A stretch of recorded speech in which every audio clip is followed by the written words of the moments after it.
you can't be a girl's girl and still the fiercest woman on the track. Meet Dayna Nienaber. She's a model, a mechanic, and a superstar in motocross. She's not somebody you want to miss.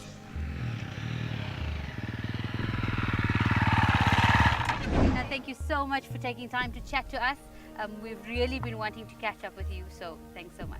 Thank you for having me. Hold on, let me get comfortable and let's get to know each other a little bit better. Sounds good. Dayna, I love the bright colors on your bike. I'm sure you call this your baby. Oh, definitely. Tell us about the bike. Okay, so this is a KTM 350. It's an SX bike, which is a motocross bike.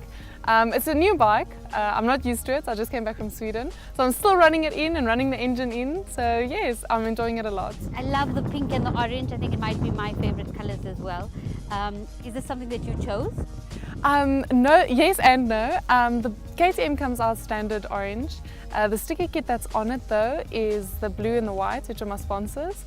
And the pink sticker is the class that I race in the series that I race. So I was born on the 8th of September, and guess what? 8 is also my favorite number. No ways! No ways, snap! So I actually wanted 777, Okay. and 777 was taken. So I was like, okay, well, what's the next best number? They're like, no, 888. So I chose 888, and everything just happened in such a way. And I was like, my teammates were all 801, 802, 80. Oh, wow. The first championship that I won was on 888. So I was like, you know what? This is a good luck number. I'm gonna keep it. So tell us where it all began. How did you get involved in motocross? So it started as a little girl. I was 13 years old and I went to a race with my dad and my uncle. And honestly, I don't actually know what it is. I suppose when I rocked up there, you're born with it, it's in your blood. I rocked up there, saw what they were doing, and I just knew. I knew what I wanted and what I was going to do to get it. Dayna, this is an extreme sport. What made you get into it? It was quite a challenge, I'll be honest with you. I mean, as you can imagine, I'm a woman in a male-dominated sport, which there lies my biggest challenge of all. But I had to learn everything from scratch because I never wanted to be dependent on saying I'm a girl. So I wanted to learn everything that I could so that I could help myself in every aspect. So I worked as a mechanic for 3 years before I actually got my first bike and, you know, Wow. started racing. And when I started racing and I got my own bike, I just trained really, really hard and I gave it my all.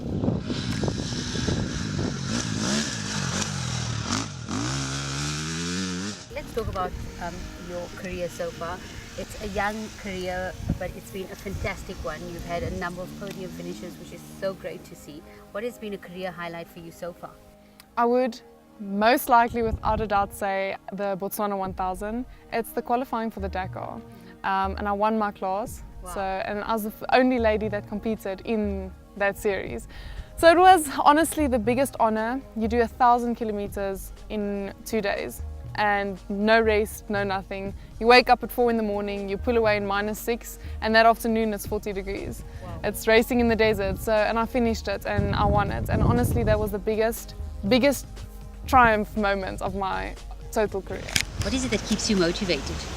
I think keeping me motivated has, let me start by saying this. I think I never really fit into any other sports. When all the other girls were doing cheerleading squad and everything, I kind of never really understood it. I could never do well in it. And I never understood why until I got into a bike. And literally it's constantly proving that I can better myself as well. Once again, I'll go back to the male-dominated sports. It's nice to be able to keep up with the boys. That's I think always my challenge. Yes. And my motivation is to on the track be up with the big boys. And when you take your helmet off, people are like, "What?" And I think honestly that's really such a fun thing, Yeah. an exciting thing, and it's honestly my biggest motivation, and to inspire others as well. I can't believe that the boys made it very easy. Honestly, they never made it hard. I think there was just a lot of speculation as to when I started, there are a lot of girls that do ride.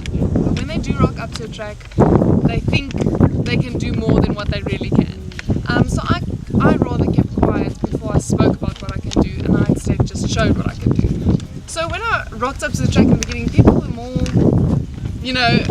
weary and seeing what I could bring to the table. And when I did, it was actually odd. I made so many friends. Oh wow. You know, a lot of people would think I had a negative, Yes, but yes. oddly enough, no. I had such a positive welcoming into the sport and a lot of help as well. There are challenges for women in sport in general, not just in your field. What are some of those challenges? I can imagine that funding is one of them. I know extreme sports don't necessarily have a lot of money. I mean, to be able to have to pay for petrol and things like that, I imagine that's very expensive. So a lot of the challenges being a female in a male-dominated sport is it's not a very likely thing. So you can either see it as a positive or you can see it as a negative. Funding in general, whether you're a man or a woman, is honestly lacking, and I think in a lot of sports that is the case.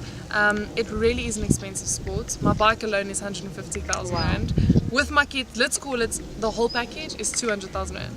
Then that's excluding race fees, race costs, fuel, and all that. The other challenge that I think a female would face is strength. I'm honest about it. We aren't as strong as a man, mentally and physically. Women are more likely to say, "Oh, I can't do it," you know. Whereas if you train your mind, you can do it. It's just coming over that little limit and that block. So how do you make up for that? Train hard.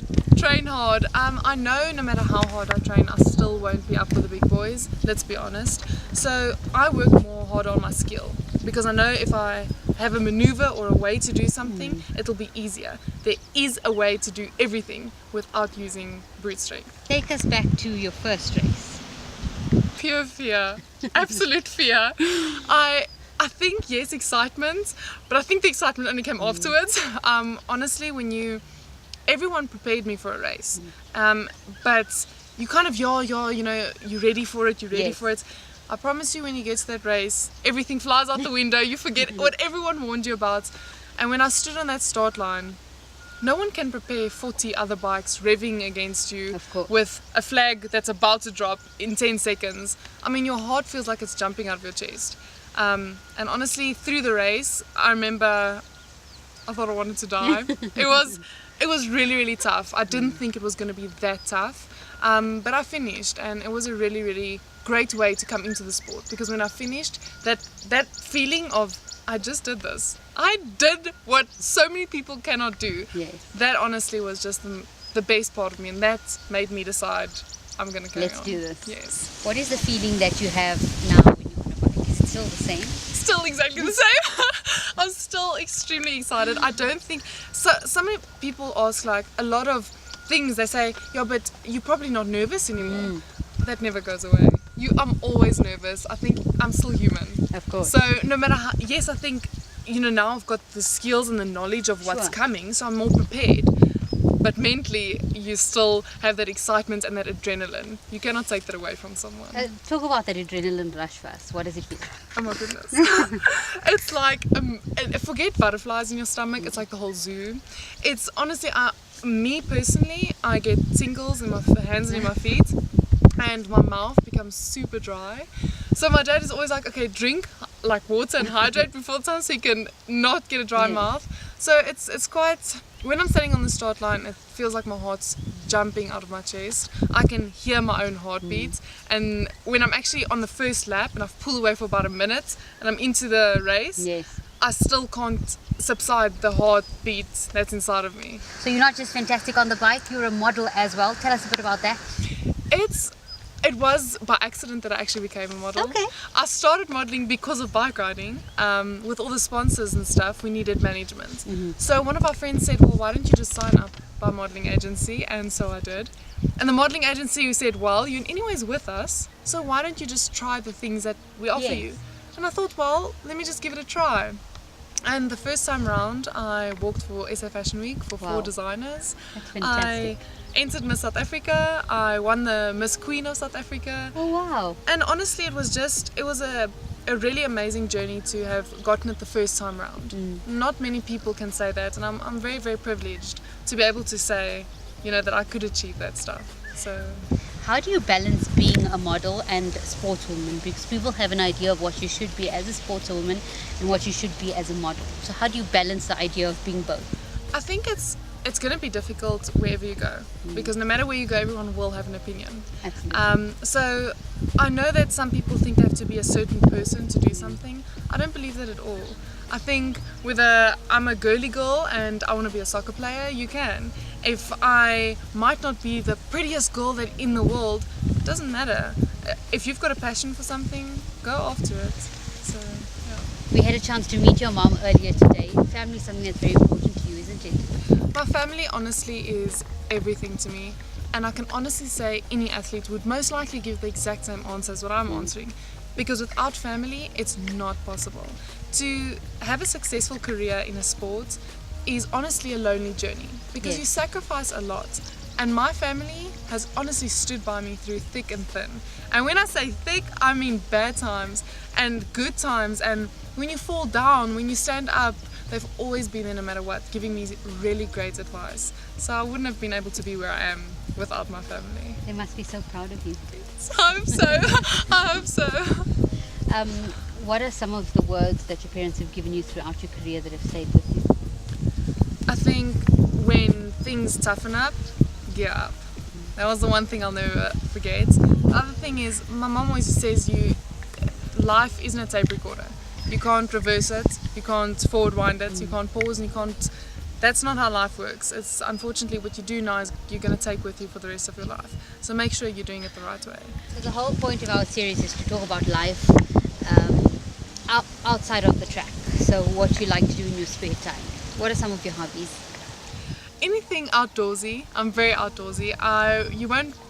You won't easily find me indoors or at a club or someplace like that. I'm definitely always on a farm or trying to build something or help something. We do have animals where we stay on our plot, so I'll usually build them something or make something interesting, or if I'm on the track, I'll usually build something for the bike. So yes, anything adventurous as well. And on weekends, I'm mostly helping other people getting into the sport, or mostly other women. If it's something they're struggling with, I'm always there to motivate them and help them to push them further. Is that your way of giving back? I definitely think so, because I look at myself and I know what I've been through. And then when I see someone else, maybe not struggling, but maybe not having it as easy as what I did, I definitely can relate. So I always just want to make it easier for them, because people help me. And if I don't help them, they're never going to get the privileges that I got. So might as well share it. Dayna, thank you so much. It's starting to get a bit chilly, so I think we best get going.